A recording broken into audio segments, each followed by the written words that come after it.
What's up, good people? Mark Holmes here, and as always, I want to say thank you all for watching, commenting, subscribing, and being part of the Joe Boo Sports Report. Without you guys, as well as you ladies, you know that this literally does not work. Wow, the NFL has approved a new change on the kicking rules.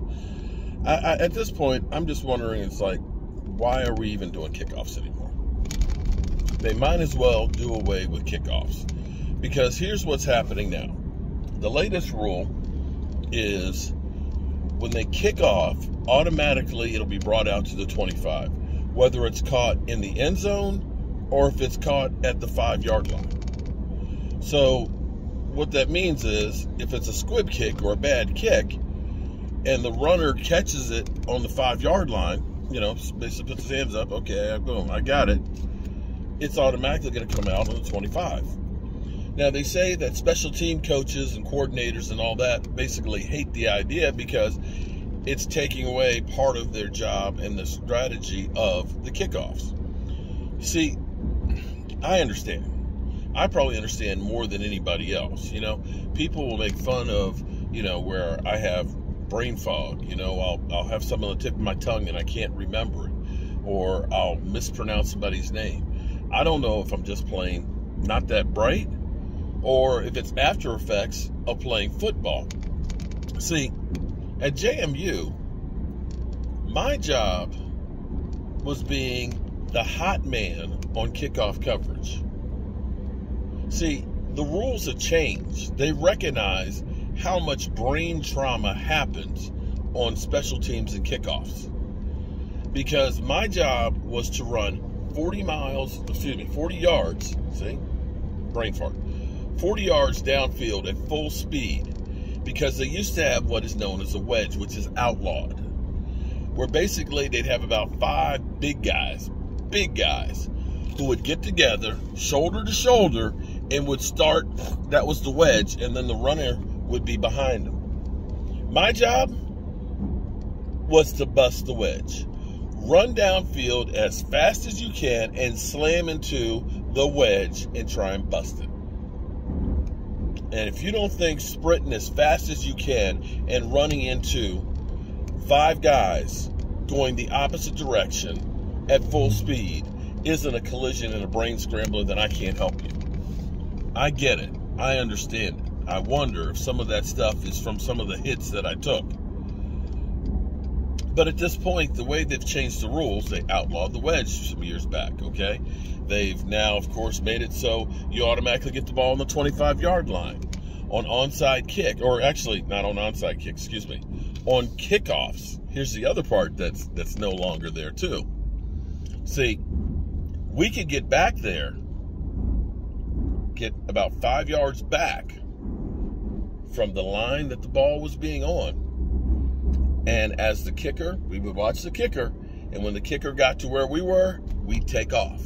So we actually got a running start on the kickoffs, okay? So when he kicked the ball, we're already at full steam. And when it came to an onside kick, basically what you were doing is you were hoping that the kicker would kick the ball and bounce it up so everybody's looking up. And basically what you were taught to do is just level that guy. Just level him. Hit him so hard that he's got no chance to get the football. And if you've got a 5-yard running head start and you're hitting that line at full speed and you're only going 10 yards to get that guy who's looking up trying to catch the ball, they're getting killed. And that's why they changed that rule. They're trying to take the violence out of a violent game.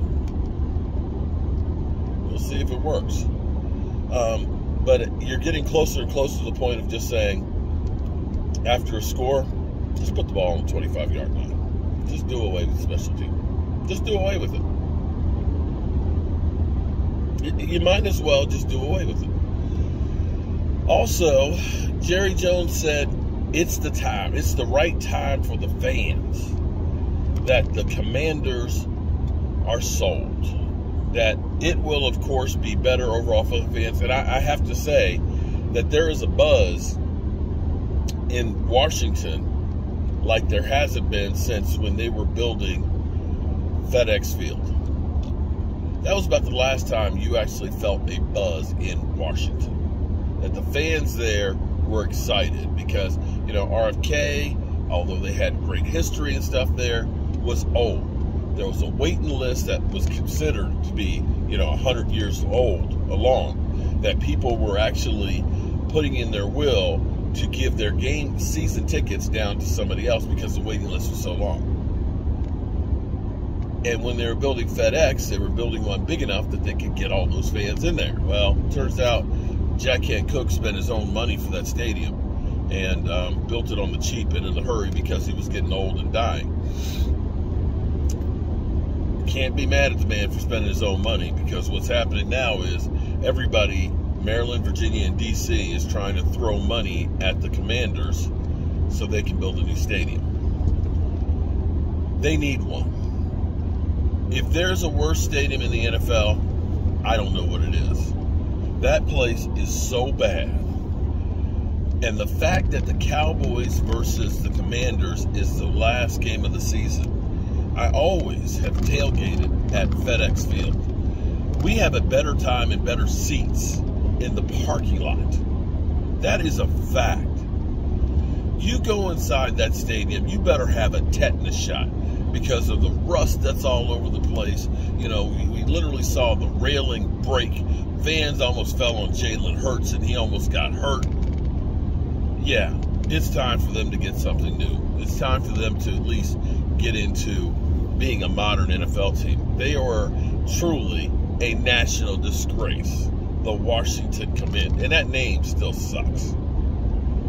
But yeah, it's the right time. The sad thing is Dan Snyder walking away with $7 billion. That's what really kills you. That he nickel and dime people, screwed over the franchise, and still walking away paid.